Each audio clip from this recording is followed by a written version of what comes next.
Oh, how much fun we are having today.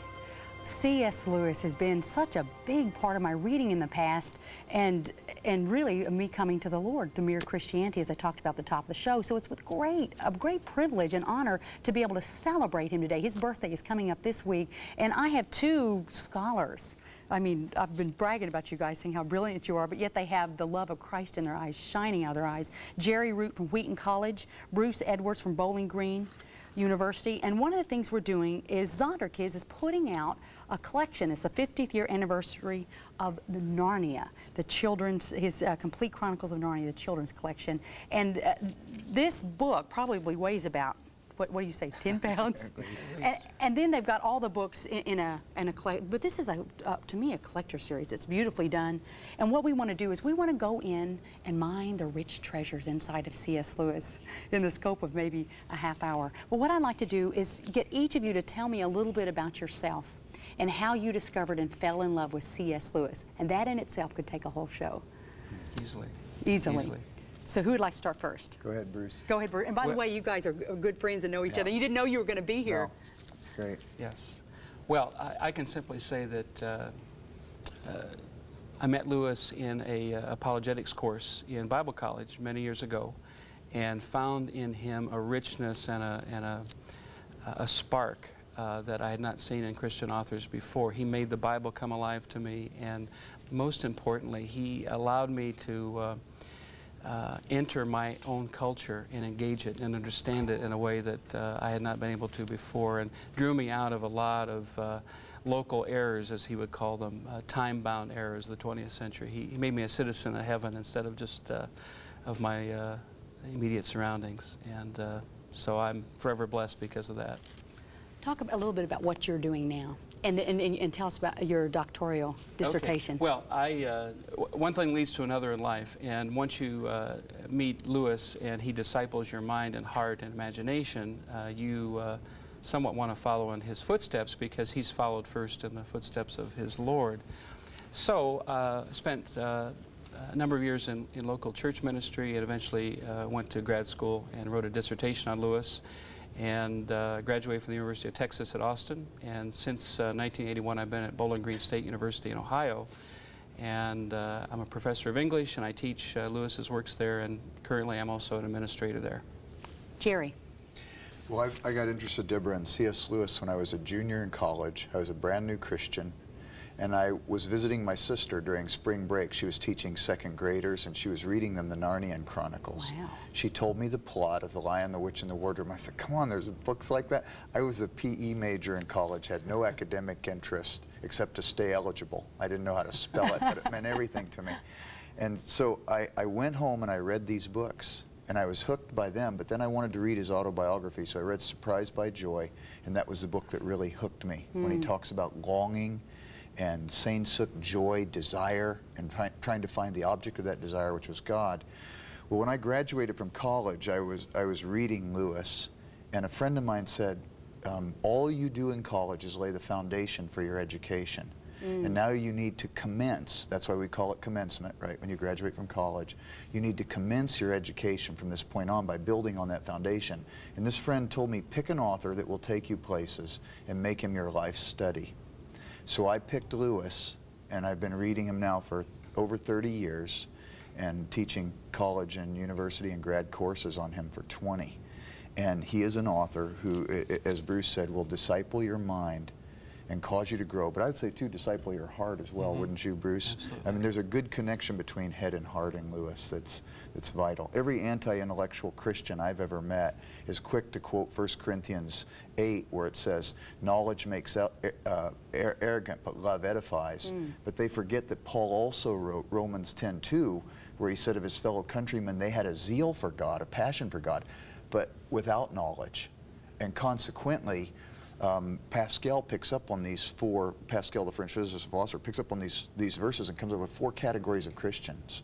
No knowledge and no zeal. It's just unacceptable. Knowledge without zeal or passion is arrogant. But passion without knowledge is very dangerous. Lewis even said, the quicker I'd be willing to die for my faith, maybe the quicker I'd be willing to kill for my faith. It has to be balanced, you see. by head and heart. And so that brings us to the fourth category, this connection of head and heart. So I could be growing intellectually and growing in the enlargement of my heart to follow God. And Lewis had that connection, wouldn't you say, Bruce? Absolutely. And especially on display in Narnia. Let's go into Narnia now, because some people, they don't know what it is. So how do you introduce them to what Narnia is? Well, 7 rich adventure stories of young men and women who enter a realm that is a little bit like our world, but in many ways not like it. But what it has in common with our world is the presence of the Son of God. Only in Narnia, it's the mighty Aslan, the lion, who created and rules Narnia. So why, there seems to be this, why the fascination with fantasy, and in particular 12-year-olds? Let's talk about that group, and part of the reason Zonner Kids has put this out. Talk about this age group and why they're really reaching out to fantasy genre.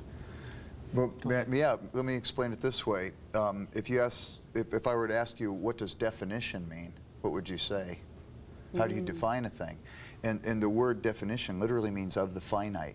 We define a thing by its limitation and its function. It has to be small enough to wrap words around it. Okay, how do you define God? He's infinite. When Jesus speaks of the kingdom of heaven, he says the kingdom of heaven is like. He uses simile, metaphor, figures of speech, story he uses. Now Lewis has this one line where he says reality is iconoclastic. An iconoclast is a person who breaks idols. Okay, I can have an imaginative understanding of something, an image that helps me. Pieces of the puzzle go together for me.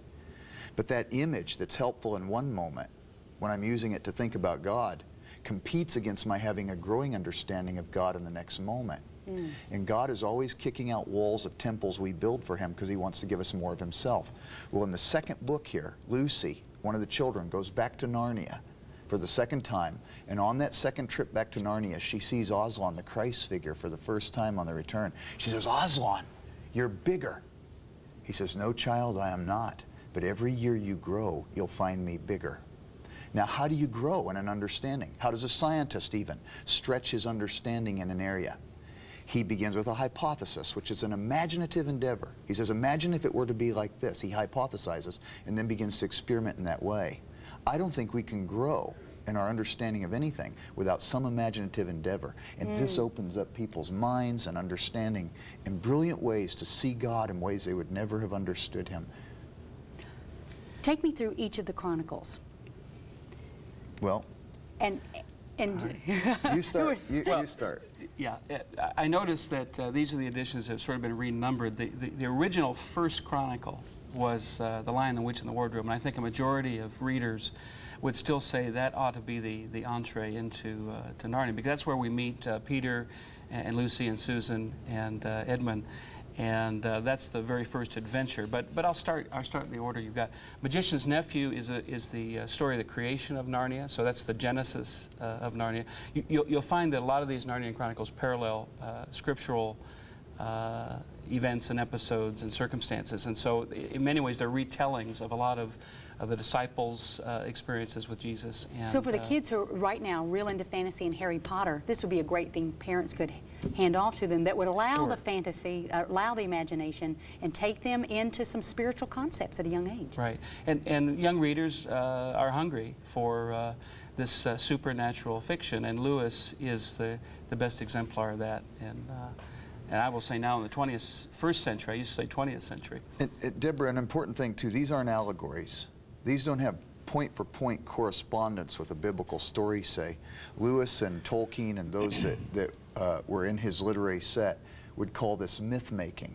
And the Greek word mythos, from which we get the word myth, just means story. It's storytelling. And Lewis calls them supposals.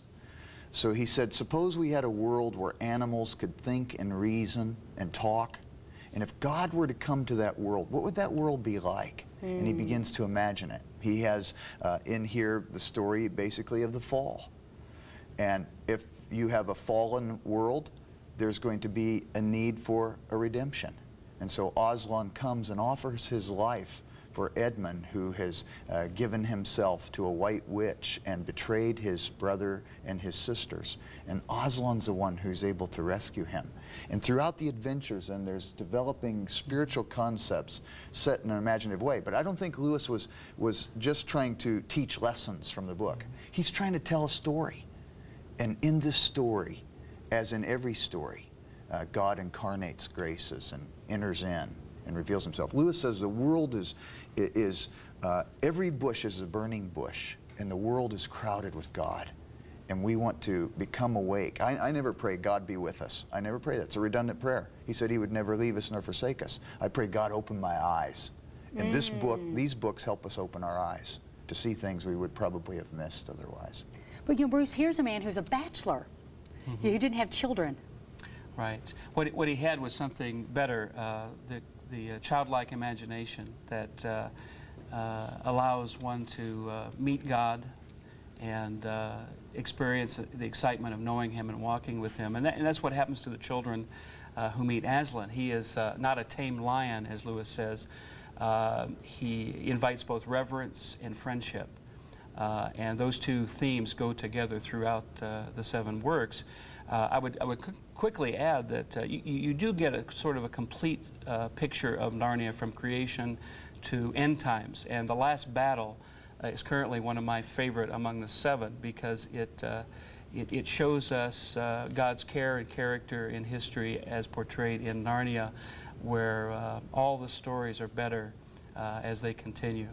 And there's never one last word, because with God, you are continually growing and further up and further in, knowing him better and growing in his love. And they exemplify virtues, adventure, courage, sibling rivalry. I think that they touch on all the things that not just children, but parents who are raising children want to instill in their kids, which is finding God in the everyday and the ordinary, but also knowing that he is, as Jerry said, everywhere and in all things. And I would defy anyone to read the Chronicles and not come away with a better understanding of who Jesus is and how he cares for us. You know, we've been talking about kids reading this, but last night, as I was skimming through this large book that Zonderkids is putting out, which it's beautiful. I want to touch on a little bit of the artwork here in a little bit, but I got hooked into the first one and I couldn't go to sleep. And I thought, you know, this transcends kids reading. This is something adults will enjoy reading. Oh, sure, absolutely. Sure. Yeah, well, Lewis has this famous quote that at 10 he read fairy tales in secret because he was ashamed that he might be found reading them. At 50 he read them openly and lost his fear of childishness and the worries of adults about whether they should be reading such works. And Lewis would always tell us that the imagination is not an enemy of the faith, but a support and something that God is apprehending us with if we'll just let him. And Jerry. Yes. What's your favorite story from the Chronicles of Narnia? The one that I just last read. Whichever let me give you an example though. The Voyage of the Dawn Treader begins. There once was a boy named Eustace Clarence Scrubb, and he almost deserved it.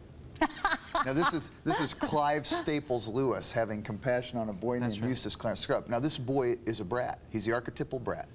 He has the heart of a dragon in the body of a little boy. And yet in the story, in the magic in Narnia, he ends up turning externally into the very thing he is internally. He turns into a dragon. And to his shock, he sees himself in a pond. Now, this is a common motif in Lewis, where somebody will discover themselves by seeing themselves in the mirror, like in The Great Divorce, Lewis sees himself in the mirror, or Rule looking in the pond, Until We Have Faces. He sees in a pond what he really is, what everybody really knew about him, but he never really understood about himself. Such brokenness follows. Then he needs to undragon himself, but he can't. And for the first time he encounters the lion Aslan, and Aslan says, you must undress yourself. And Eustace says, oh yeah, dragons are scaly creatures like snakes, maybe I can shed my skin. But he can't break out of his proper skin himself. He sheds, but he's still a dragon. Sheds, he's still a dragon. The lion says, I must undress you. And taking that claw, he goes through the skin, through the flesh, to the very heart of the little boy, and transforms the heart of Eustace and makes him boy again, full boy. And only Aslan can bring about those kinds of transformations. We discover that in the story, and we can face our own dragon hearts and our own dragon reflections and come to Christ and discover how he can transform us as well. That's just one example. But I mean, we could go on and on. That happens to be my like favorite story as well, because of Reepicheep, the valiant mouse, who's heroic and has all that. My understanding is Lewis did not like Mickey Mouse. He was aware of Disney's creation of mice, and he wanted to give the world a mouse worthy to be emulated and understood. So I think Lewis saw Fantasia in a London theater in the 40s. The only movies he'd go to were Disney movies, but he didn't like what they did with the dwarves and the seven dwarves. Yes, that too. He thought they vulgarized the seven dwarves. The dwarves for him would be more like Gimli and Tolkien's Lord of the Rings. You know, very, very strong, valiant, courageous, not so comical kinds of figures. But yeah, Reepicheep longs to go to Aslan's country.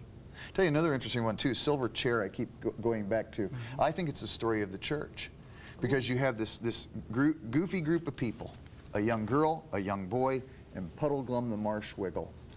And they are given an assignment by Aslan to go and rescue the king's son, who's under spell of a witch, who keeps him in an underworld underground.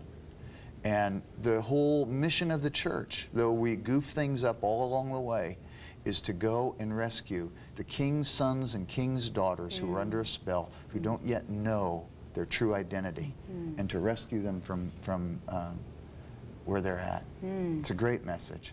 So I wonder if he was directing this message to those inside the building? Inside the building of the church? Inside the churches, or in general? That'd be interesting to know what was in his heart. Well, it's my opinion that it's of the church. I don't know. I haven't read that too many other places where people have that interpretation, but I think it would stand up to scrutiny. It's plausible. It's a possibility. It saves the appearances, Lewis would say. That's right. So summing up why this has transcended 50 years and going strong, the Chronicles of Narnia. Great stories last. Great stories last. Think of other great children's literature, Kenneth Graham's Wind in the Willows, the Alice stories, and so on. The great stories last, I think, don't you? Great stories, but most importantly, I think Lewis has inspired a generation of artists and writers and thinkers through Narnia, and they will continue to keep it alive because it's become central to who they are as believers, at least in North America and elsewhere. There's another side to it too. Lewis said that when he would write a story, and Tolkien and some of these people in his literary set, when they would write a story, Lewis observes over and over again, the sign of a literary person is that they read a book more than once. Now, some books aren't worth reading once, and some maybe once, but a great book, he says, we keep going back to it. Why? We know the plot, we know the characters, we're familiar with them. Why do we keep going back? And he says it's because we want to enter that world. It creates for us a desire for another world. And he says, ultimately, it's creating for us a desire for the only other world we can ever really know, the world of the spiritual, the world that we will know, heaven. Creates in us a hunger and thirst for that. I think that's why it'll last too, because it touches us at a deep level. If you just joined us, you are watching, in essence, a C.S. Lewis Roundtable, shining the spotlight on the 50-year anniversary of the Chronicles of Narnia. But we're going to go a little deeper into the treasures of C.S. Lewis. But first, we're going to go away and minister to with the song Charlotte Church, Silent Night. And call us and be a part of casting the vision for the new harvest around America. And now, if you just joined us, C.S. Lewis Roundtable, we've been going rich into the rich treasure inside of C.S. Lewis's writing, and joining us are two wonderful, wonderful scholars, and I can't brag enough about them. And if you caught us at the top of the show, you've been hearing what they've been saying about the Chronicles of Narnia. And now what we want to do is Jerry Root and Bruce Edwards. I'm so thrilled to have you here. We could do 5 hours and just put microphones underneath your mouth and I would never have to say a word. Well, I want to talk about, what I'd like to do is talk about some of the other writings of C.S. Lewis. And Bruce, you mentioned something earlier. You said most people, their introduction to C.S. Lewis has been off the movie Shadowland. Well, I think recently a lot of new potential readers of Lewis have been introduced to him through that movie, which as a movie has some merits, and it's certainly better than much of what Hollywood would put out for us to see. But that Lewis is not sort of the Lewis of history.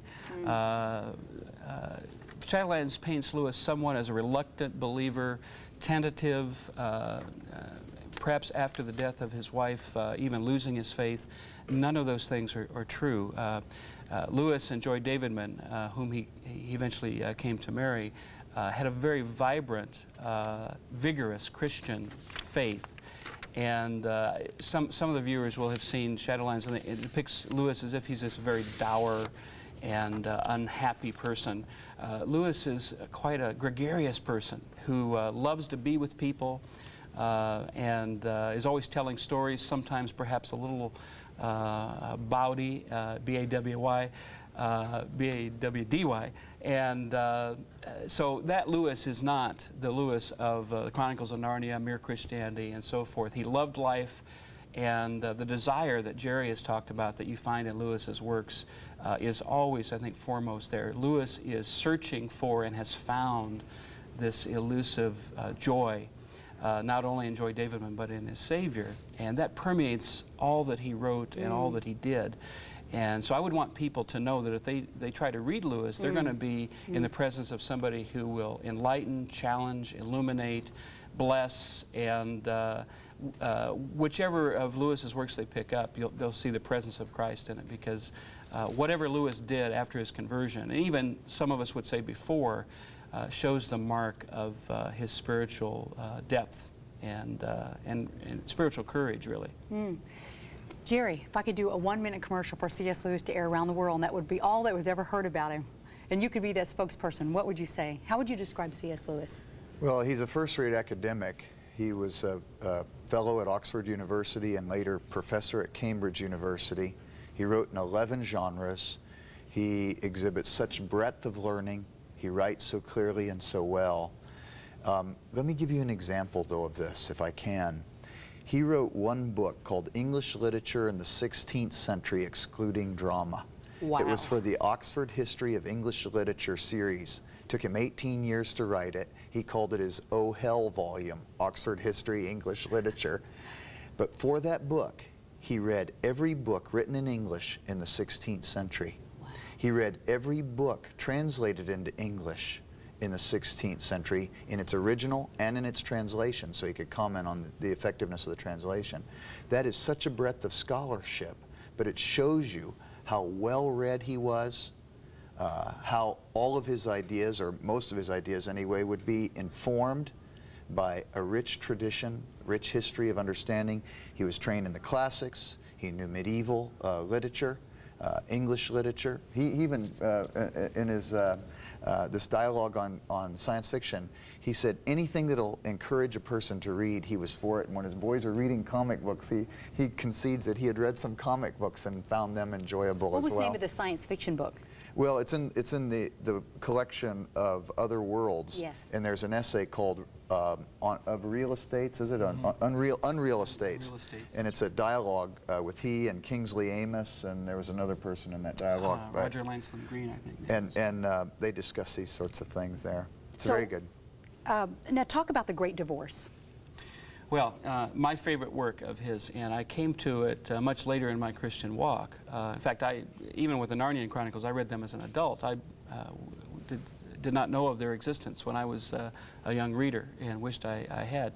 The Great Divorce is Lewis's snapshot of the world to come. We have the people who are on their way to hell and to heaven.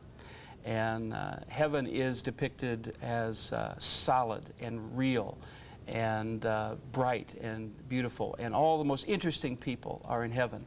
And all the dullards and the people you could hardly bear to carry on a conversation with on earth, they're the ones who are dominating hell. Complete egotists, utterly absorbed by themselves. They're the epitome of what Lewis calls in his book about Paradise Lost, incessant autobiography. And it just depicts the two choices that face every man and woman. Each step we take is bring us closer to an eternal destiny. And what I like most about that book is not only its characterization, but its preface, where Lewis says, Blake has written of the marriage of heaven and hell, but I have written of their divorce. That's the meaning of the title, The Great Divorce. It's the divorce between heaven and hell, that there really is an either-or in life, that not all of our choices can be undone, and that each choice we make either makes us more like Christ or less like Christ. And that book is of great encouragement. It's also a great challenge, I think, to the 20th century and to the 21st century. And I often give it to students to say, you know, you've probably gotten used to thinking that nobody who's writing now really thinks that it's either or.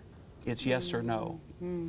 Here's a writer who believes there are dichotomies, there are trichotomies, there are three choices or two choices. A very famous one of Lewis, it comes up in the Narnian Chronicles, is who is Jesus? Is he a liar? Is he a lunatic? Or is he the Lord? And Lewis has this way of forcing readers' choices and making them aware that there are not an infinite number of possibilities, but usually either two or three, and that in that choice we reveal our character and our destiny. I have a couple minutes left. Your favorite book and some closing comments on C.S. Lewis, and this hour with so many millions watching us around the nation and the world, what he would want to left said. Well, my favorite book of his is the last one he prepared for publication, which is Letters to Malcolm, chiefly on prayer. Again, Bruce was saying the Shadowlands movie in some ways shows that he was left in doubt after his wife died. But if you want to see the condition of his heart truly at the end of his life, this Letters to Malcolm, chiefly on prayer, is a book of worship and adoration. I think chapter 17 in that book is maybe the best thing he ever wrote. Some people would say The Weight of Glory, but I think this chapter 17 is really something. When he wrote the Screwtape Letters, it was one devil tempting another devil, or writing to another devil advice on how to tempt a person. And Lewis was going to write a sequel to it of one angel advising another angel on how to encourage a person. But Lewis said, who could ever write the second book? I could write the first one, but not the second one. But Letters to Malcolm, it's a fiction correspondence, and I think it's probably the closest thing to a sequel to the Screwtape Letters. Wow. It's very, very good. Oh, I haven't read that. I know we've introduced an audience, some new folks to C.S. Lewis. I'm going to go get some of the books that you've mentioned that I have not read. I thought I had read most of them, but I haven't. We've got a couple minutes here. Any final words about C.S. Lewis and what he would want to leave with our viewers? I need to emphasize that the reason the book that is called Mere Christianity is called Mere Christianity is that it reflects Lewis's concern for what's core, not what's cultic. What's essential to the gospel. He wanted to emphasize what unites believers and not what divides them. And that's what he gave his life to. And I think you'll find in reading Lewis, you've got a friend and companion who wants to lead you closer to God, not to a particular sectarian version of what Christianity means. And because of that, he's able to speak to every sort of audience at all levels all the time. And Lewis, as Bruce mentioned, it's not cultic, it's mere Christianity, but Lewis wouldn't want a cult growing around him either. That's right. Lewis was pointing people to Christ, and he was pointing them to the rich life in Christ, which is a life of growth. You shouldn't get stuck in a Lewis rut. If you're reading Lewis well, he'll take you other places. The argument, is Jesus liar, lunatic, or Lord, he got from Augustine in the 4th century. So. We could go on forever. Jerry, Bruce, I am so grateful that you joined us today to honor C.S. Lewis. This is the day of his death, and his birthday's coming up. And just a reminder, if you can name the 7 Chronicles of the 7 Chronicles, C.S. Lewis, and give your favorite moment from it. You've got to give us your favorite moment. That the first one to write in and the producer signs off on your favorite moment, then we will send you. So just log in to Share a Story, www.thenewharvest.com. Go into Share a Story, give us the 7 names and your favorite moment out of one of these books. And the first one that the producer signs off on will be sending you your collection. And coming up on tomorrow's show, a prayer guide for the brokenhearted, Michelle McKinney Hammond. Wherever you are, if you're in a place where you've got a broken heart, this show is going to minister to you. And I tell you what, it has been, I think we should close out the show in prayer. And do we have time to go to the prayer room with Steve and Brother Murphy? Let's go there now. I just, we closed on talking about C.S. Lewis, about how his last work had to do with prayer and worship. So let's close out the New Harvest, this round table on C.S. Lewis, with prayer.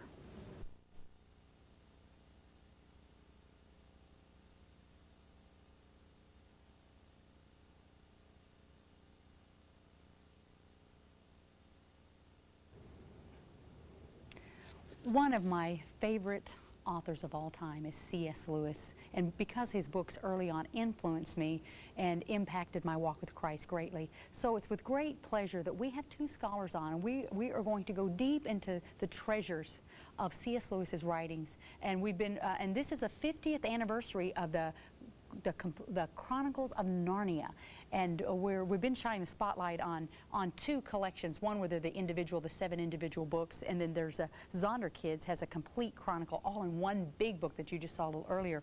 And our scholars that we have on are Bruce Edwards from Bowling Green University and Jerry Root from Wheaton College. You may have seen them on The New Harvest a little earlier, but the discussion was so wonderful we wanted to continue. And so welcome once again to The New Harvest. Thanks, Deborah.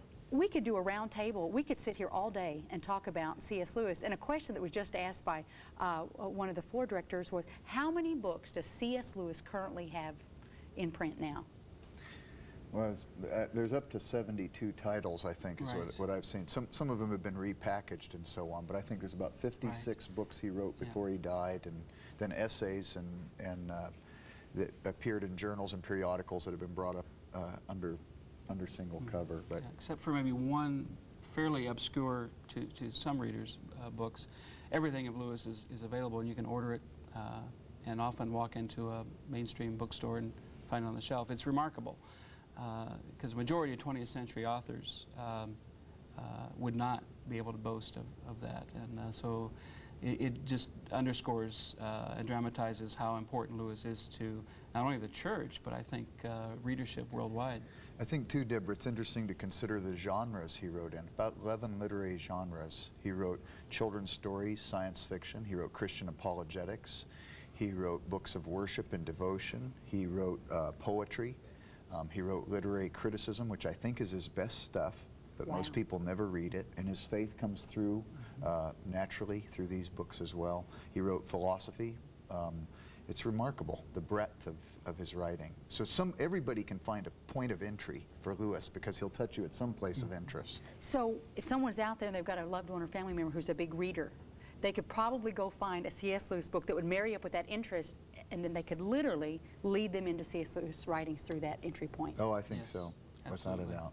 Earlier when we were talking, you had mentioned how many current modern-day ministries and writers have been directly impacted by C.S. Lewis's writings. Well, I'll just take one example. 1940, Lewis published a book called The Problem of Pain, which is a defense of belief in God, a defense in the existence of God, and how human life really makes no sense without God, but that in effect even human pain makes no sense without an all-seeing and benevolent God who oversees all and cares about us to the extent that he'll send his son to die for us. Deborah, in mid-century, Christians were not writing apologetics to defend the existence of pain as a megaphone to rouse a deaf world to see God and to hear God. And there's a rush of books in the 70s and 80s, exemplified by Philip Yancey's book, Where's God When It Hurts, that basically takes up Lewis's argument and makes it more contemporary and addresses some other issues Lewis did not address in that book. But Lewis is really a forerunner in the 20th century and now in the 21st century for so much of what we take for granted. We can trace back to him because of his courage, because in mid-century Europe is in war, the United States is about to be drawn into it, people are despairing, there's a sense of hopelessness. And Lewis stands up and says, there's a good God, and he cares for you. It's interesting, too, you talk about people who were influenced by him. Charles Colson, the Watergate man who's in Nixon White House, he became a Christian through reading Mere Christianity, as you did. Elton Trueblood, who was a Quaker theologian, said that he moved from liberalism, liberal theology, to more conservative theology through reading C.S. Lewis. When Christianity today, at the end of the millennium, at the end of the century, everybody's making these lists, the top 100 this, the top 100 that. They put together the top, most influential books, and the #1 book on that particular list was Mere Christianity. Wow. Now, the question could be asked, why is Lewis so capable of communicating the Christian faith in a way that touches and reaches people so deeply? And I think it's complex and there's probably many reasons, but I could think of at least two. One, he was an adult convert to Christianity. So How old was he? He was about 33, almost 33. It was just a few months before his 33rd birthday. So a brilliant atheist. Yeah, brilliant atheist and agnostic. He thought his way. He was a thoughtful one. He wouldn't stay at a place that couldn't hold him because it didn't answer his questions. But I think that because he was an adult convert, he remembered what the struggles were like, and he could write about that. But the other thing, too, is he's such an imaginative author. And let me give you an example. This is very intriguing. In Surprised by Joy, his autobiography, he reasons his way through the morass of atheism, agnosticism, materialism, becomes a theist, but says he didn't think he could know God personally any more than Hamlet could know Shakespeare. 2 years later, he becomes a Christian, September 28, 1931. And he says in his autobiography, he realizes Hamlet's Shakespeare illustration was a good one. Hamlet, the character of the play, could never break out of the play to get to know the author. But Shakespeare, the author, could have written himself into the play as a character and made the introduction between Shakespeare, the author, and Hamlet, the character, possible. Okay, now let's take it further than Lewis went with it. Let's say you're at Elsinore in Denmark, and you're part of the court of which Hamlet finds himself. And some guy shows up in Elizabethan tights, and he says, "Hey, my name's Shakespeare." And I say, "Yeah, who are you? How'd you get past the guards? How'd you get?" "No, no, no, you don't understand. You're in a play, and I'm the author, and I just broke in because I wanted you to meet me." It's like the incarnation. People say, "You're nuts. Why should we believe you?" Now, how would you communicate the gospel to somebody who would hear it like a skeptic in Elsinore and Denmark might hear it? And Lewis can do it imaginatively. He can explain it so that we can say, yes, there's a reality beyond this world that we see and touch and feel, and that it breaks into this world, and we can know. And I think Lewis does it in a creative way. Sure. But, you know, it's interesting when you take that Hamlet-Shakespeare analogy and go a little Right. further with it. Right. Well, that's just the sort of thing Lewis does best. He gives us such arresting metaphors and builds bridges between genres and periods, and reaches out to his audience. Some of the audiences he was talking to in the 40s and 50s were RAF, Royal Air Force men who were going off to battle. So many of his listeners in that crowd that first heard what we call Mere Christianity, those were women waiting for their men to come home, waiting for their fathers and their husbands and their sons. Much of Lewis's correspondence over his lifetime was with women. You could say that he met his future wife because he was such a careful and caring correspondent. Thousands and thousands of letters over the years, because Lewis became, in effect, their counselor and their discipler. The richness and the depth of character that he exhibits, it's hard to communicate in short sound bursts, but anyone who undertakes to read a half a dozen or more of Lewis's works, all this comes shining through his love, his care, and the touch of God on his life. This is a good point, too, that Bruce makes with this correspondence. Everybody was writing to him, and he was writing back. He would sometimes, around Christmas time, write 1,000 to 2,000 letters. Wow. There was an American woman who wrote to him. He wrote her back. She wrote to him again. He wrote her back. And thus began a 13-year correspondence, which is now published as Letters to an American Lady. There was a Catholic priest who wrote to him from Italy. Didn't speak English or write English, a Catholic priest. He didn't think Lewis knew Italian, but Lewis did.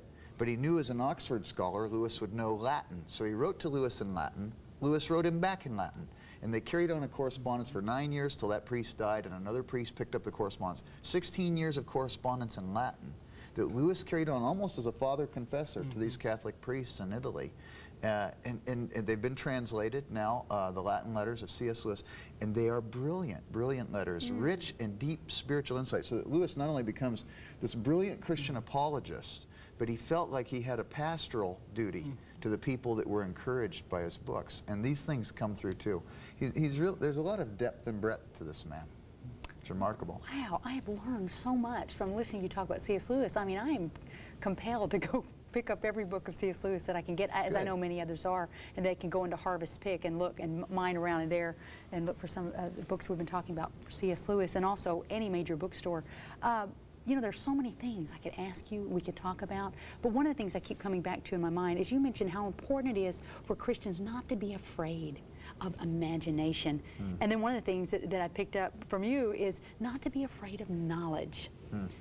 So address those, and why C.S. Lewis would find those things important maybe in this hour. Well, I think Lewis simply can be a mentor to us. He has no illusions about the world and its categories of thought and knowledge, because he's been exposed to so much. I mean, he's probably read more by the age of 7 than I will read in my lifetime. I often say to a crowd, Lewis finished Paradise Lost by age 7. I've never finished Paradise Lost, but still a good book. Lewis shows us that you can not be corrupted by culture if you first have surrendered your intellect and your heart and your imagination to the author of all three. And because he had done that, and because he was on the search for what's real, it permeates all that he does. And so because he's surrendered to Christ, he's not afraid to touch any subject, read any book. Not that he would recommend them all, and it's not that we shouldn't be cautious about what we read and what we see, but that the Christian whose heart is given away to God can be strengthened and enabled to counteract false heretical ideas, worship of self, the materialism of the age, all those things. Lewis is equipped to do it because he's so widely experienced and read in the world. You know, as much, go ahead. I don't want to interrupt you. This is good. Well, you mentioned the idea of the intellect, too. Yes. My favorite statement that he made was, I believe in Christianity as I believe the sun has risen, not only because I see it, but because by it I see everything else. And he wrote in another one of his literary critical books that in coming to understand anything, we must reject the facts as they are for us in favor of the facts as they are. He said, I want God, not my idea of God. His friend Charles Williams said, hell is a funnel. It draws everything down on the self. But heaven is a rose. It opens up to a whole world where God has presented himself to us. And I think that it's Lewis's development of the mind and heart. I don't want to separate them. Separate these two. But his development as a person, his commitment to spiritual formation and growth, is opening up to a world about us rather than closing down. So many people, Christians, will take their opinions and paint "Thus saith the Lord" across their opinions, and they really get stuck in a box. And their view of God is stuck, and then their conflict with other people who don't see it quite the same way they see it is stuck. Now there ought to be some mere Christianity issues where we all see it the same, but there's also a lot of other things because God is really big, really big. You know, it's interesting, earlier we mentioned that William Law, someone he read, as many that he read. Could we say who are some giants that influenced C.S. Lewis, or did he read so much you can't pin a few names? Well, you could point some out. Yeah, at his conversion, we were talking earlier, Lewis began a trek back into history and read all of the Christian brothers and sisters who were in print or available. St. Augustine is at the top of the list, I think. Anybody who reads Augustine will see a lot of Lewis there. And Lewis always assumed that, well, if you're a Christian, you're probably acquainted with these things. So he doesn't quote or allude to specific authors because he assumes you're a believer. You ought to know who your brothers and sisters are and what they've said. And so Augustine's at the top of the list. Dante, Chaucer, Milton. He wrote one book called The Discarded Image, where he gives a medieval worldview. So a person reading medieval literature won't read 20th century values into it. They'll get what medieval literature is about. And in that book, he says the Bible was the most influential book in the Middle Ages. He says second was Boethius's The Consolation of Philosophy. This book's about 212 pages long, The Discarded Image. He gives 16 pages to Boethius. He said it was the most translated book in the Middle Ages, most influential book. I'd never heard of the book. It was written in 524, so I go read it because I go from Lewis to the books that he refers to. He said a person wasn't considered to be educated until up to 150 years ago unless they had a well-working knowledge of Boethius. So I go to the bookstore, I said, you don't have Boethius as The Consolation of Philosophy, do you? They said, oh yeah, right here. 524 it was written. Who's writing today that 1,500 years from now those books will be on the bookshelves? I read that book. I'd say it was one of the 10 best books I ever read. and Lewis takes you there. He was influenced by Boethius. Edmund Spencer would be another one. And you were mentioning earlier, Bruce, during a time we had together, George Herbert, John Donne, Thomas Traherne, the metaphysical poets, who, if you read them, they will refresh your heart, these authors. Lewis would certainly say his father in the faith, though, was George MacDonald. There's an early quote from Lewis where he says that reading Phantastes, a book by MacDonald, baptized his imagination and really gave him a way of a way into Christian faith that later he would walk through.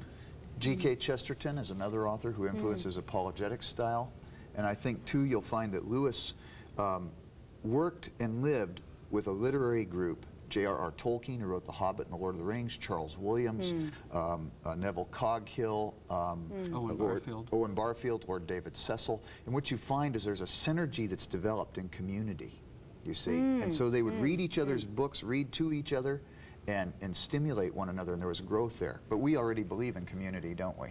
Yes, we do.